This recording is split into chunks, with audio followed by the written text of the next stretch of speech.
درود بیننده عزیز شبکه ورزش، اینجا فرودگاه بین‌المللی شهر دوشنبه است. سفر ما از اینجا آغاز می‌شود. ما امروز راه پیش می‌گیریم به سمت اشخاباد تا شاهد دیداری ارقداغ و النصر گردیم. بازی که توجه دوستداران فوتبال منطقه را به خود جلب ساخته است. پس همسفر ما باشید.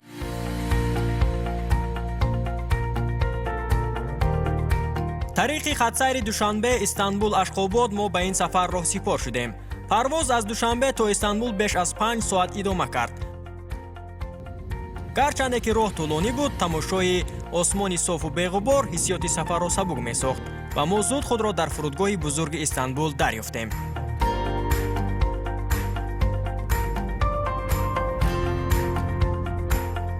ما همگی 30 دقیقه وقت داشتیم تا به پرواز نوبتی به سمت اشخاباد رسیم. در یکی از فرودگاه‌های کلانترین جهان این کاری آسان نیست، اما ما توانستیم سری وقت به هواپیما نشسته سفر را ادامه دهیم. پرواز از استانبول تا اشخاباد نزدیک 4 ساعت طول کشید. بعد از فرود آمدن در پایتخت ترکمنستان، ما به مهمانخانه المپی رفته جایگیر شدیم.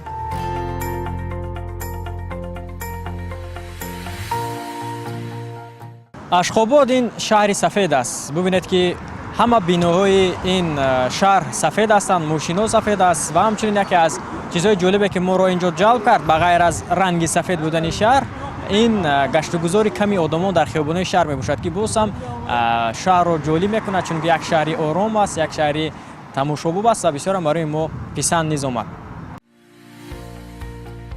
اشخاباد پایتخت ترکمنستان و یکی از شهرهای غیرعادی آسیای مرکزی به شمار می رود. شهر با بیناهای سفید مرمری، کوچه‌های وسیع و باغ‌های زیبایش مشهور بوده، حتی به کتاب رکوردهای جهانی برای زیچی بلندی ساختمان‌های مرمری وارد شده است.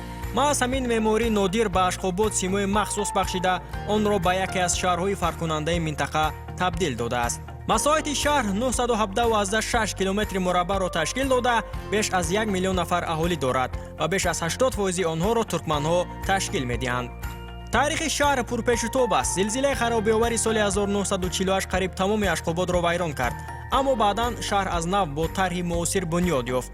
همزمان محدودیت‌های سیاسی و کم بودن سیاحی اشخاباد را از دیگر پایتخت‌های منطقه فرق می‌کند. امروز اشخاباد نه تنها مرکزی سیاسی بلکه مرکزی مهم فرهنگی، علمی و ورزشی ترکمنستان به حساب می‌رود.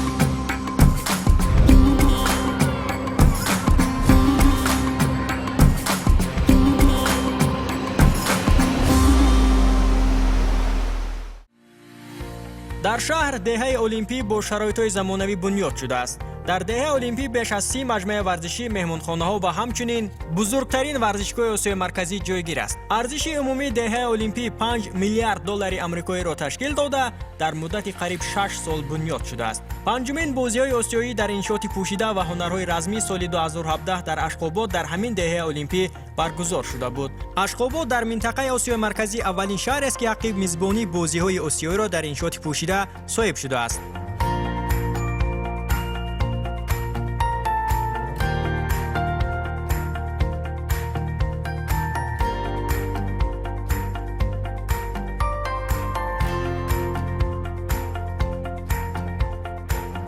اشخاباد همزمان با آرامی، تازگی و ترتیبات خود معروف است. شبانه روشنی چراغ‌های رنگارنگ سیمای شهر را باز هم زیباتر می‌نماید. بسیاری از مهمانان آن را شهری سفید می‌نامند، زیرا رنگ مرمری بیناها در زیر آفتاب درخشان جلوه می‌دهد. تماشای این شهر برای هر یک مهمان تجربه خاطرماند بوده، سیمای واقعی یک پایتخت معاصر آسیای مرکزی را پیشکش می‌نماید.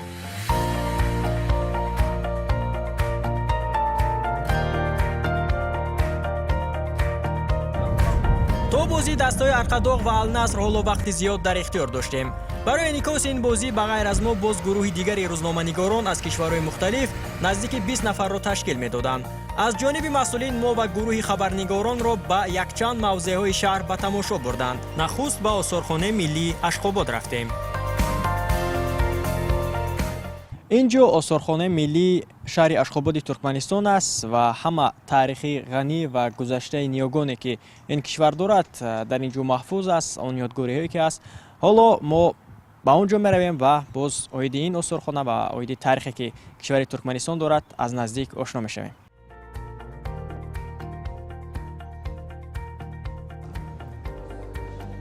осорхонаи миллии шаҳри Ашхобод бо тарҳи ҷолиб бунёд шудааст ки аз ҳама аввал таваҷҷӯҳи гурӯҳи рӯзноманигоронро ҷалб намуд. моро роҳбарияти осорхона гарм истиқбол гирифтанд. роҳнамои осорхона ба мо ва ҷамъе аз рӯзноманигорон толорҳои гуногуни намоиширо муаррифӣ намуда, дар бораи таърихи таъсис, сохтор ва аҳамияти фарҳангии осорхона маълумоти муфассал пешниҳод кард. осорхона соли 1998 таъсис ёфта, имрӯз садҳо ҳазор нигораҳои нодирро дар бар мегирад, ки таърихи чандин ҳазорсолаи минтақаро таҷассум мекунад. ин муассисаи бузурги фарҳангиву таърихӣ яке аз марказҳои муҳимтарини муаррифии мероси бостонӣ, этнографӣ ва арзишҳои миллии халқи туркман ба ҳисоб меравад. дар бахши бостоншиносӣ бозёфтҳои арзишманд аз марказҳои қадимаи тамаддун аз ҷумла Нисо, Марв ва Анаъу ба намоиш гузошта шудаанд. ин нигораҳо аз рушди фарҳанг ва ҳаёти мардум дар давраҳои гуногуни таърих шаҳодат медиҳад. ҳамзамон бахши этнография бо қолинҳои машҳури дастбофи туркман, либосҳои миллӣ, заргарӣ ва ашёи рӯзгори мардумӣ диққати рӯзноманигорон ва моро ҷалб кард.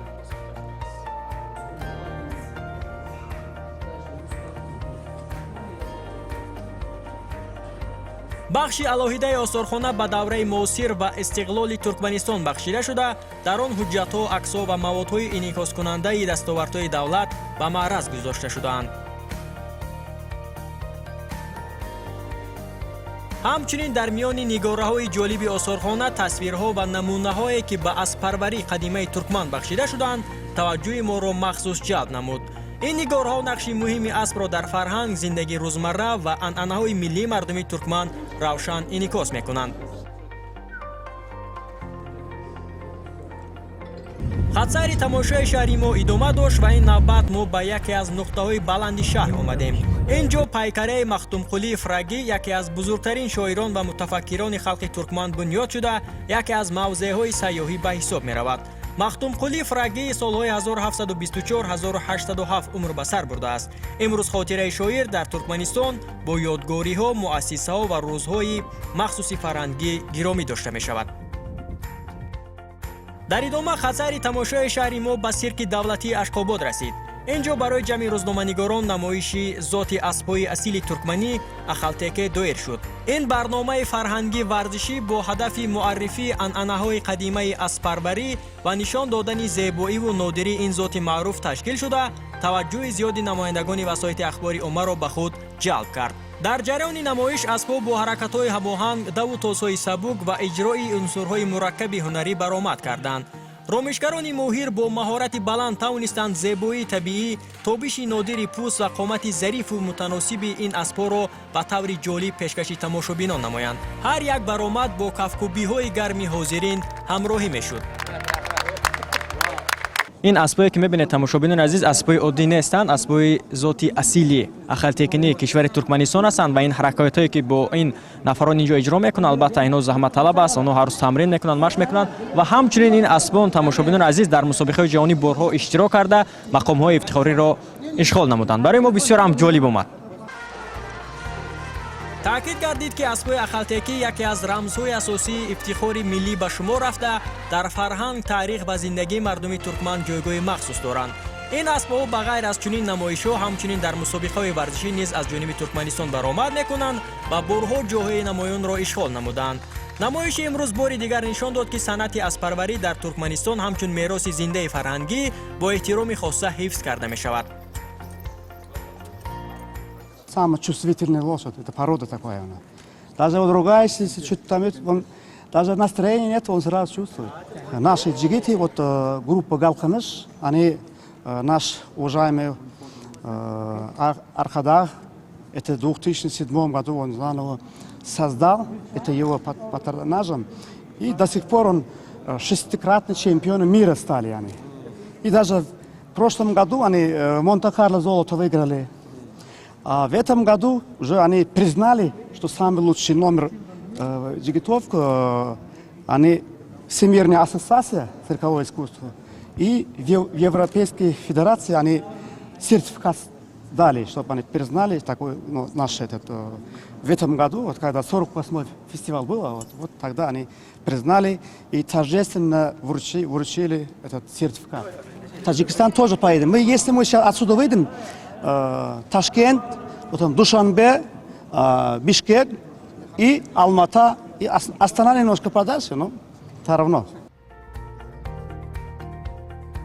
дар идома мо дар форуми васоити ахбори омма иштирок намудем. Ин форум ба бозии дастаҳои Арқадоғ ва Ал-Наср бахшида шуда буд. Ҳама гурӯҳи рӯзноманигорони даъватшуда аз кишварҳои Тоҷикистон, Фаронса, Кореяи Ҷанубӣ, Чин, Қазоқистон, Малдив, Озарбойҷон, Туркия, Қирғизистон, Узбекистон, Покистон иштирок ва баромад намуданд. Аз ҷониби Тоҷикистон ва телевизиони варзиш низ маърузаи оиди бозӣ дар пеш истода камина пешниҳоди аҳлӣ нишаст намудам. пеш аз бозии дастҳо моро ба маркази Аркаш бурданд ки фанзонаи мухлисони Арқадоғ ҷойгир буд. Дар ин ҷо ҳама омодагиҳо барои бозии дастҳои Арқадоғ ва Ал-Наср дида шуда буд.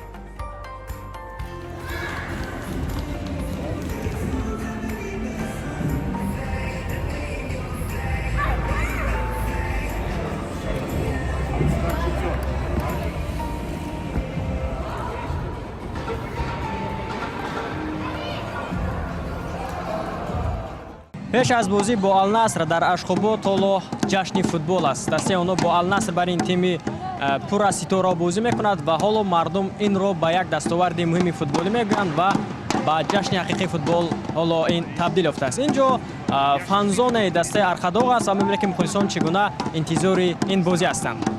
дар майдончаи хурди варзишӣ инчунин кӯдакон имкон доштанд то ба варзиши рақами 1 ҷаҳон футбол машғул шаванд ки боз ҳам ҳиссиёти онҳоро барои тамошои бозӣ дар пеш истода бештар мекард. ин ҷо ба мо маълум шуд ки шабакаҳои мо дар Туркманистон низ ҳаводорони зиёд доштааст.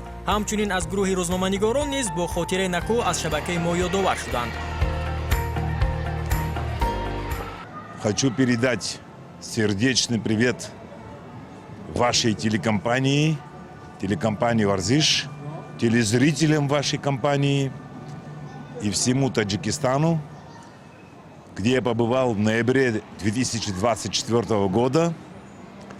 Тогда сборная Таджикистана провела товарищеский матч с Непалом, выиграла с моей легкой руки 2-0, по-моему, 2-0 было, по-моему. Тогда главным тренером сборной Таджикистана был Гела Шехеладзе. Я очень хорошо помню этот приезд в Душанбе. У меня остались очень теплые воспоминания о Таджикистане, о ваших спортсменах, деятелях и руководителях Олимпийского комитета и, естественно, от незабываемой душевной встречи с коллективом телекомпании «Варзиш». И от встреч большое вам спасибо. Хочу пожелать успехов, удачи и мира Таджикистану. Таджикистан Бапеш!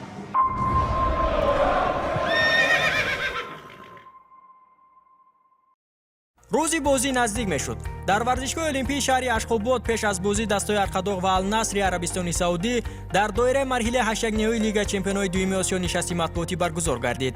дар ин ҳамоиш сармураббиён ва бозигарони ҳарду тим дар ҳузури рӯзноманигорони маҳаллӣ ва хориҷӣ ба саволҳо посух доданд. нахуст сармураббии Арқадоғ Мерген Оразов ба дифогари даста Гуйчмурад Аннагулиев андешаҳояшонро иброз дошта аз омодагии ҷиддии тим ба ин бозӣ муҳим гуфтанд. Оразов ишора кард ки Арқадоғ барои бозӣ бо Ал-Наср пурра омода буда тайёрӣ ҷиддӣ дидааст. ӯ ҳамчунин аз мухлисони тим даъват ба миён овард ки дар чунин бозии муҳим барои дастгирии дастаашон оянд то дар майдони хонагӣ натиҷа ба даст ояд. Анагулиев қайд кард ки ин бозӣ то кадом андоза барои Арқадоғ муҳим аст ва онҳо баҳри хушҳолии мухлисон ҳама маҳорати худро дар майдон нишон хоҳанд дод. сипас сармураббии Ал-Наср Жоржи Жезуш ва дарвозабон Бенту ба суолҳои хабарнигорон ҷавоб дода зикр карданд ки Криштиану Роналду ва чанде аз ситораҳои даста ба Ашхобод наомаданд. ба гуфтаи онҳо сабаби асосии фишори бозиҳо дар Пролига ва зарурати истироҳати бозигарон инчунин роҳпаймоии тӯлонӣ мебошад. аз легионерҳо танҳо Бенто ва Анҷело ба Ашхобод омаданд ва ҳамчунин 7 бозигари ҷавон низ дар ҳайати тим шомил шуданд. ин гуфтаи сармураббӣ то ҷои мухлисони дастаи Арқадоғро шод накард, чунки онҳо то охирин лаҳзаҳо интизори ситораҳои дастаи Ал-Наср, махсусан Криштиану Роналду дар Ашхобод буданд. ҳама интизориҳо ба авҷи худ расиданд. Пас аз суханҳои толори нишаст акнун лаҳзаи ҳақиқӣ фаро мерасад. Рақобат дар майдони футбол. маҳз он ҷо маълум мешавад ки кадом даста қавитар аст. баъд аз нишасти матбуотӣ дар варзишгоҳи олимпияи Ашхобод тамрини расмӣ пеш аз бозӣ баргузор гардид. Бозигарони дастаи мизбон дар ҳолати хуби варзишӣ қарор дошта дар аввалин иштироки худ дар мусобиқа то марҳилаи плей-офф роҳ ёфтанд ва барои рақобат бо Ал-Наср, ки яке аз муддаиёни қаҳрамонӣ маҳсуб мешавад, омодагии ҷиддӣ мебинанд. қобили зикр аст ки ҳайати Арқадоқ пурра аз бозигарони маҳаллӣ иборат мебошад.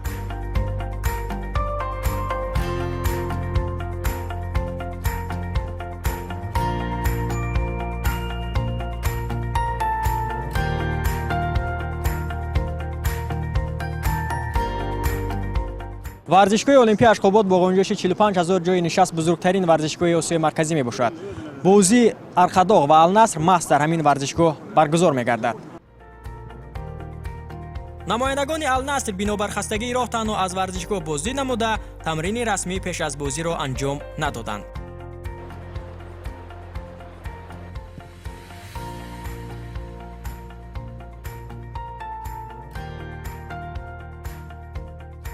варзишгоҳи олимпияи Ашхобод барои қабули бозии дастаҳои Арқадоқ ва Ал-Наср омода аст. имрӯз дар шаҳри Ашхобод ба қавли ҷашни ҳақиқии футбол аст. ҳама сокинони шаҳр интизори бозии дастаҳои Арқадоқ ва Ал-Наср ҳастанд. гарчанде ки Ал-Наср бо ситораи худ ба Ашхобод номада аст, аммо барои Арқадоқ ки бори аввал дар аввалин иштирокаш то ба ин марҳилаи мусобиқа расидааст, барои кулли шаҳр ин ба як ҷашни ҳақиқии футбол табдил ёфтааст. мебинем ки имрӯз бозӣ чӣ гуна мешавад ва то кадом андоза ин бозӣ метавонад ки мухлисонро низ шоду хурсанд гардонад.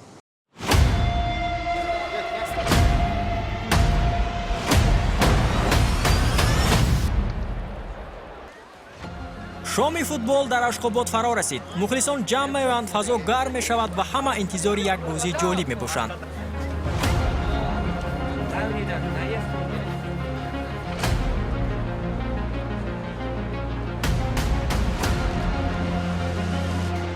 варзишгоҳи олимпияи Ашхобод, ки калонтарин дар Осиёи марказӣ маҳсуб мешавад, ҷойи холӣ нишаст надошт ва ҳаводорони зиёд новаста аз ташрифи ситораи тими Ал-Наср барои тамошои бозӣ омада буданд.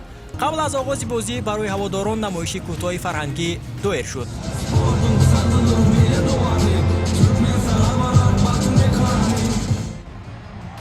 қаҳрамони Туркманистон дастаи Арқадоқ дар марҳилаи ҳаштякниҳои Лига Чемпионҳои дуюми Осиё ягона намоянда аз Осиёи марказӣ мебошад. мавсими гузашта Арқадоқ ғолиби ҷоми даъвати Конфедератсияи футболи Осиё шуда, роҳхат ба Лигаи Чемпионҳои дуюми Осиёро соҳиб шуд. ин даста соли 2023 аз ҷониби президенти собиқ ва пешвои миллати кишвари Туркманистон Гурбонгулӣ Бердимуҳаммедов таъсис ёфта, дар ин муддати кӯтоҳ дар футболи минтақа ба муваффақиятҳо ноил шуда истодааст. Арқадоқ дар футболи Туркманистон ғолиби секаратаи лига ва ҷоми кишвар буда, ду маротиба суперҷоми Туркманистонро соҳиб шудааст. дар лигаи футболи Туркманистон дар 3 мавсим дастаи Арқадоқ бори ҳам мағлуб нашуда, 91 ғалаба дорад, 331 гол ба дарвозаи рақибон зада, 50 гол аз дарвоза гирифтааст. имрӯз Арқадоқро имтиҳони ҷиддие дар майдони хонагӣ дар ҳузури мухлисон интизор аст, чунки онҳо бо дастаи овозадори минтақа Ал-Наср нерӯ месанҷанд.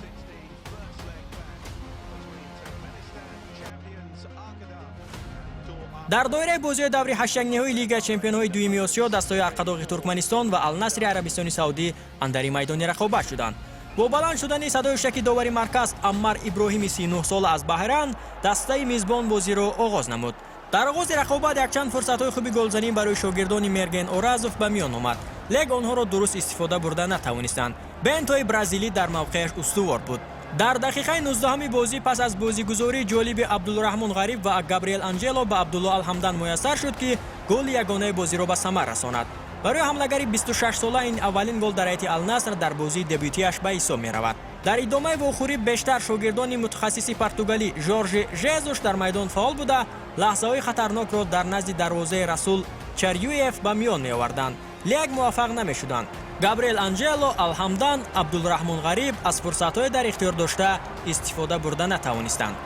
дар поёни рақобат пас аз дастгирии мухлисон якчанд имконияти мусоид барои бозигарони мизбон ба миён омад, лек ҳама бенатиҷа буд. бохт аз Ал-Наср барои бошгоҳи Арқадоқ дар таърихи даста ин аввалин бохти хонагӣ маҳсуб мешавад. ҳайати ин дастаро пурра бозигарони маҳаллӣ ташкил медиҳанд. Ал-Наср бидуни ситораҳои тим дар бозии аввали марҳилаи ҳаштякниҳоӣ тавонист ба пирӯзӣ расад.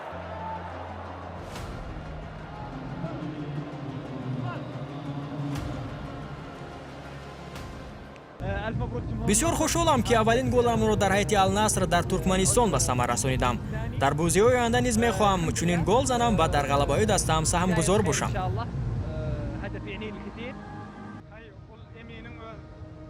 мо ба ҳама тавони худ бозӣ кардем. имкониятҳои голзанӣ низ барои мо буд, лек мутаассифона истифода нашуд. ҳоло ба бозии ҷавобӣ омодагиҳоро ҷиддӣ мебинем. пас аз анҷоми вохӯрӣ нишасти матбуотӣ баъди бозӣ сурат гирифт. сараввал Жорж Жезуш ва Абдулло Алҳамдан аз тими Ал-Наср ба саволҳои рӯзноманигорон посух доданд. мутахассиси португалӣ аз натиҷаи ба даст омада изҳори қаноатмандӣ намуда, аз таваҷҷӯҳи ҷиддӣ даста ба ин мусобиқа ёдовар шуд. Алҳамдан ишора кард ки дар бозии имрӯза ғалабаи осон муқобили Арқадоғ барои Ал-Наср ба даст наомад. дар идома сармураббии Арқадоғ Мерген Оразов ба саволҳои хабарнигорон посух гуфт. ӯ ишора кард ки аз ин бохт шогирдонаш роҳ афтода нестанд ва то бозии ҷавобӣ камбудиҳоро дар даста бартараф карда, дар Риёз бо ҳама тавони худ зидди рақиб майдондорӣ мекунанд. ёдовар мешавем ки бозии ҷавобии дастаҳо рӯзи 18 феврал дар шаҳри Риёзи Арабистони Саудӣ сурат мегирад. شام فوتبال در اشکابات به انجام رسید، اما احساسات یک این بازی و مخصوصان گذاشت واقع می‌کند. این دیدار بار دیگر به ما نشان داد که فوتبال می‌تواند هزارها مخلص را که یک احساس گرد آورد. در همین جا برنامه خویش را به انجام می‌رسانیم. سلامت و کامیاب بمانید.